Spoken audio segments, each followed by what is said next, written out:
I am the English department chair at Pacifica. This is my 8th year at Pacifica, and when we started, it was just me and one other English teacher, and we decided early on we wanted to teach through the curriculum. So I've taught all the things here.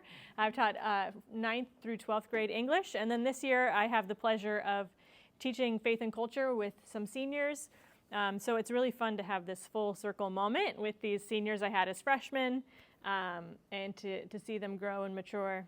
What I did for the longest time, or what I've done for the longest time here, is I taught freshman literature for 7 years. And so that's kind of what inspires this talk today, is my experience doing that, but it's pervasive throughout the entire English curriculum. So on the first day of school, we asked 9th graders to discuss some of the big ideas from the article that's sitting in front of you. We'll dive into that in a second, but that's an excerpt from an introduction to Athanasius on the Incarnation that was published in probably the 50s. And C.S. Lewis wrote the introduction to that new translation of the early church fathers' text. And he wrote in that introduction why we need to read old books, why it matters that we read things outside of our own era. So we're going to read through that together in a minute. But that's what we've had our freshmen do the past couple years on the very first day of school, is talk through why we're even doing this. I find it helpful to tackle this on the first day because we're asking them to do something very odd. I'm asking 14 and 15-year-olds to read these books from people who died over 2,000 years ago, from nations that no longer exist, in languages that are dead. And that's a very strange thing to ask of young teenagers these days. These books, most of them wouldn't pick for themselves if you gave them a choice of anything at Barnes & Noble. Most of them aren't going to choose the Aeneid by Virgil. Maybe some will, but most probably won't. So why do we do this? In this modern world of algorithms and sort of computers giving us information constantly, students usually only encounter what they already enjoy, right? So Netflix is only ever going to give them something like they watched before. You liked a Marvel movie? Here's another Marvel movie. You liked this rom-com? Here's another rom-com. And Spotify does the same thing, right? You like folk music? Here's more folk music. And then you never hear anything else because it just keeps feeding you what you already like. And so they are rarely just flipping on the TV and seeing an old movie, rarely just flipping through the radio and seeing what sounds good, right? Usually things are intentionally chosen by them and targeted to them. So that leads us to the question, why old books? And that's because we want them to have this fuller experience of what's out there, for one reason. But we're going to dive into that a little bit more fully. We force these large, unwieldy tomes on your students. You've seen them carry the Odyssey, the Divine Comedy, what have the juniors been doing? Sir Gawain and the Green Knight, and the seniors are doing their short story collections. We give these students these stories because we truly believe that encountering these texts will be for their flourishing and for their joy. So let's read this excerpt from Lewis, and then we'll sort of break down some key points of his. So this is from the reading of old books, which is what we have our freshmen read on day 1. Here we go. Naturally, since I myself am a writer, I do not wish the ordinary reader to read no modern books. But if he must read only the new or only the old, I would advise him to read the old. And I would give him this advice precisely because he is an amateur and therefore much less protected than the expert against the dangers of an exclusive contemporary diet. A new book is still on its trial, and the amateur is not in a position to judge it. It has to be tested against the great body of Christian thought down the ages, and all of its hidden implications, often unsuspected by the author himself, have to be brought to light. Often it cannot be fully understood without the knowledge of a good many other modern books. If you join at 11 o'clock a conversation which began at 8, you will often not see the real bearing of what is said. Remarks which seem to you very ordinary will produce laughter or irritation, and you will not see why. The reason, of course, being that the earlier stages of the conversation have given them a special point. In the same way, sentences in a modern book, which look quite ordinary, may be directed at some other book. In this way, you may be led to accept what you would have indignantly rejected if you knew its real significance. The only safety is to have a standard of plain, central Christianity, mere Christianity as Baxter called it, which puts the controversies of the moment in their proper perspective. Such a standard can be acquired only from the old books. It is a good rule after reading a new book never to allow yourself another new one till you've read an old one in between. If that is too much for you, then you should at least read one old one to every 3 new ones. Every age has its own outlook. It is specially good at seeing certain truths and specially liable to make certain mistakes. We all, therefore, need the books that will correct the characteristic mistakes of our own period. And that means the old books. All contemporary writers share to some extent the contemporary outlook, even those, like myself, who seem most opposed to it. Nothing strikes me more when I read the controversies of past ages than the fact that both sides were usually assuming without question a good deal, which we should now absolutely deny. They thought that they were as completely opposed as two sides could be, but in fact they were at all the time secretly united with each other and against earlier and later ages by a great mass of common assumptions. We may be sure that the characteristic blindness of the 20th century, the blindness about which posterity will ask, "But how could they have thought that?"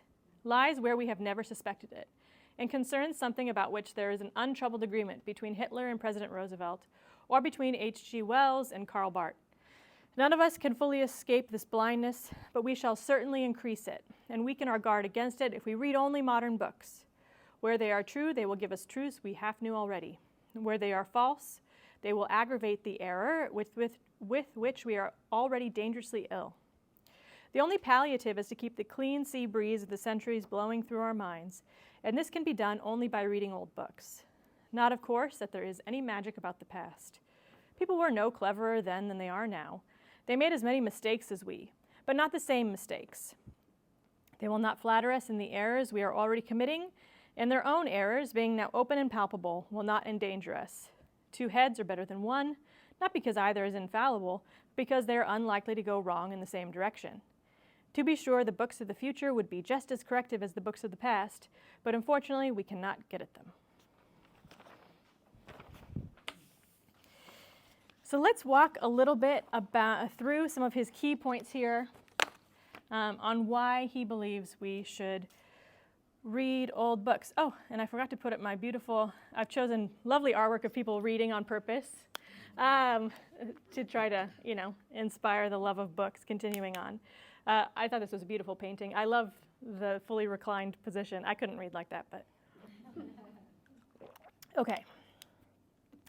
So, a first key point from Lewis as to why we should read old books. First, he talks about the need to jump into this great conversation. I steal that phrase because it's a very Pacifica phrase, beyond us, but we use it. The idea of the great conversation is sort of from this quote here, right? If you join at 11 o'clock, a conversation which began at 8, you will often not see the real bearing of what is said. The humanities build upon each other. In the same way that various periods of history are a reaction to the generation that came before, so too are the great classics of literature and theology and philosophy, constantly in conversation with the texts that came before them. In sophomore year, do we have any sophomore parents?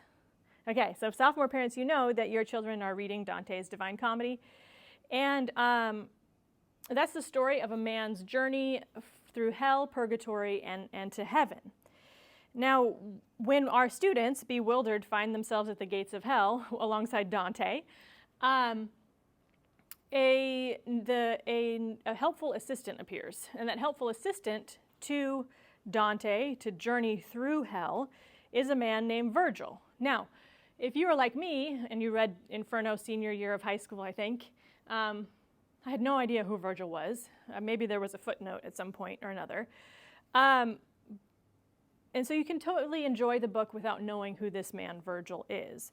But how much richer it is when you understand who Virgil is as this trusty guide for Dante through hell, and what he's most famous for. So Virgil is incredibly famous for his epic of the Aeneid in ancient Rome. And in this epic, his main character Aeneas is traveling through the underworld. He's traveling to get information from his father about what he should do next.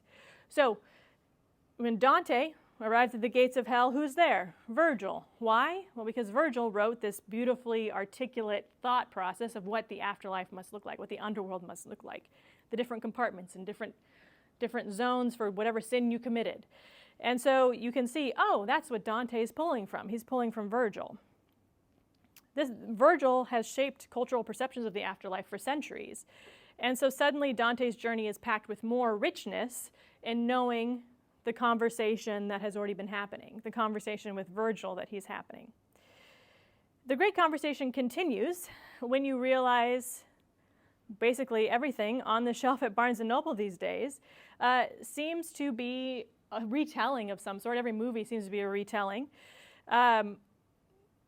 Shakespeare can't stop mentioning the ancient mythology, and modern-day publishers can't stop publishing retellings of ancient mythology. I don't know if anybody else has noticed this, but if you go to Barnes & Noble, you'll see a whole stack of mythological retellings right now. And then, of course, Hollywood can't stop remaking any sort of Shakespearean story, right? So we're continually engaging in conversation with these stories. What does it look like to have Jane Austen's Emma as a modern retelling? What does it look like to have Romeo and Juliet as a modern retelling? I wonder what Lavinia, the woman who says one word in the Aeneid, wonder what a whole story from her perspective would look like, and so on and so forth.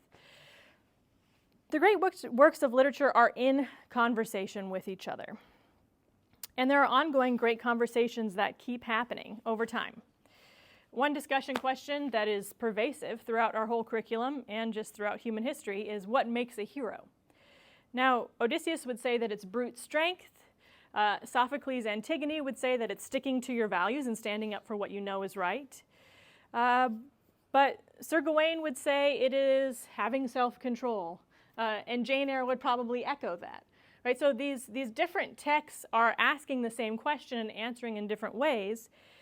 And it really allows for our students to see the various perspectives throughout history on how that question would be answered. Another question that I think happens nearly every year in some way, shape, or form is love a form of madness? It's really fun, especially sophomore year. There's a lot of love poetry the kids read, which is a great time. You should ask your students about it. So is love a form of madness? Again, going back to the Aeneid, in Virgil's Aeneid, Venus and Cupid are running wild.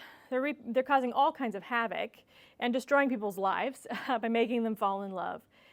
And in that book, so love is this madness and sort of chaos. But then you could go the next year to Dante, and he would say, well, if your love is rightly ordered, it can actually lead you closer to the heavenlies. It can actually lead you closer to God. So a conversation can be entered without context. You can have no idea. You could have never read an old book and still enjoy a new book. However, there's so much at play and so many interactions with the ideas that came before it that there's a richness that comes when you build upon the conversations over time, which is a major reason we read chronologically in our programs. Another main benefit of reading old books, according to Lewis, is to learn by contrast, He says every age has its own outlook. It is especially good at seeing certain truths and especially liable to make certain mistakes. We all, therefore, need the books that will correct the characteristic mistakes of our own period. C.S. Lewis says that reading old books will help us to see the mistakes of our own period. As we read these old stories and see what characters value and how they react to certain situations, our 2023 responses are in stark contrast, for better or for worse. Characters don't do what we would expect a 2023 person to do in these old stories. For the past few years, I've asked the freshman class to order their priorities from most important to least important. And I write on the board 5 things. I write family, religion, duty to country, romantic love, and like career. And I say, okay, order your priorities. Like if one of those things was in conflict with another thing, which would win? If your spouse hated your job, would you quit? Right? Like stuff like that. And can you guess what for the past few years 95% of freshmen have put last? Duty to country. They're like, family over country, love over country, of course. Like, what? But that is wildly different than when I asked them that question right before we read the Aeneid. Because in the Aeneid, we have our main character, Aeneas, who puts duty to country above love. He has a relationship that is safe, and he is in love and he's happy, but he says, like, no, I need to leave her to serve my country and do the right thing. And the students are always a little baffled by that, right? So we see this dutiful Roman turn down passionate love, and this allows us to contrast what we would do in the same situation. Would we pursue national responsibility over our heart's desires, or would love trump over our national identity? If we choose differently than Aeneas, why?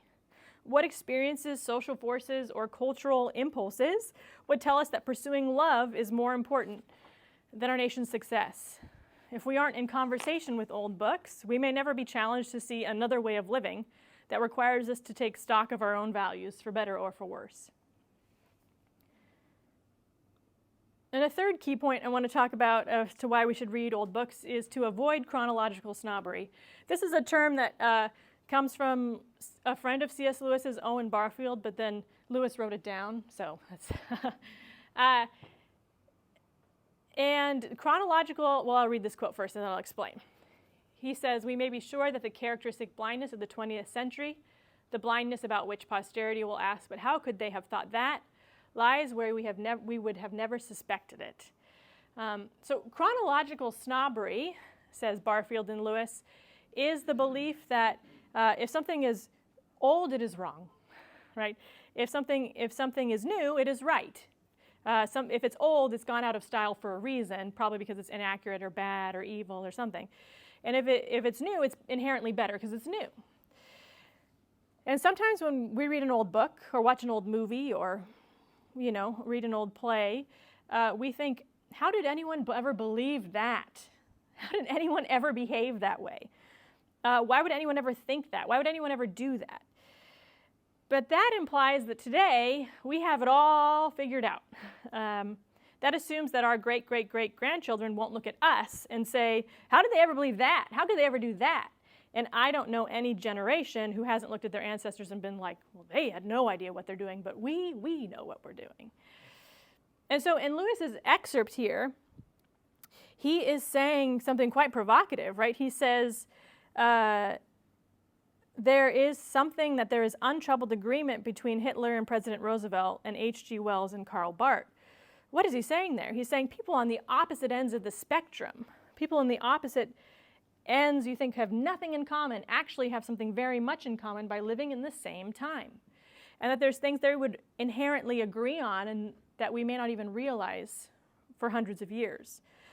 So imagine today that there are things that you and your polar opposite, the two presidential candidates, atheist, evangelical, conservative, liberal, there's things that even people you think are so far apart actually would unthinkingly agree to or express.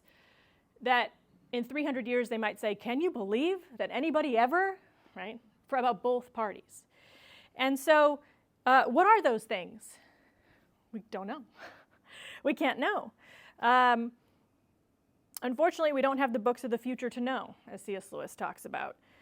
But reading old books helps us to see the long human timeline of history, not just as one of pure progression or pure destruction. There is wisdom and foolishness in every generation. Every century, every era has its beauty and has its ugliness, has its virtue and its vices, has people who praise good things and praise evil things. So by God's grace, reading the old books can make us more humble as we seek truth in His created world together. And by His grace, hopefully He will keep us on His path towards goodness and beauty with a little assistance of these folks who have gone before us. I want to end on this lovely quote from G.K. Chesterton. He says, "Tradition means giving a vote to the most obscure of all classes, our ancestors. It is the democracy of the dead. Tradition refuses to submit to the small and arrogant oligarchy of those who merely happen to be walking about. All democracies object to men being disqualified by the accident of birth. Tradition objects to their being disqualified by the accident of death. Democracy tells us not to neglect a good man's opinion, even if he is our groom. Tradition asks us not to neglect a good man's opinion, even if he is our father." So how do we do this with our students? How do we actually make this work? Sometimes students or parents come to me a little incredulous. And we do this by sitting in circles, right? We sit at a discussion table together, and it can be intimidating at first with these big old books, but it is a unique approach that is emphasized in literature and history. And the environment teaches students not only to have thoughtfully articulate ideas about Plato or Hamlet, but also the skill of disagreeing with someone in a respectful and formal and kind way. The curriculum prepares us for the future, an intentional goal at Pacifica.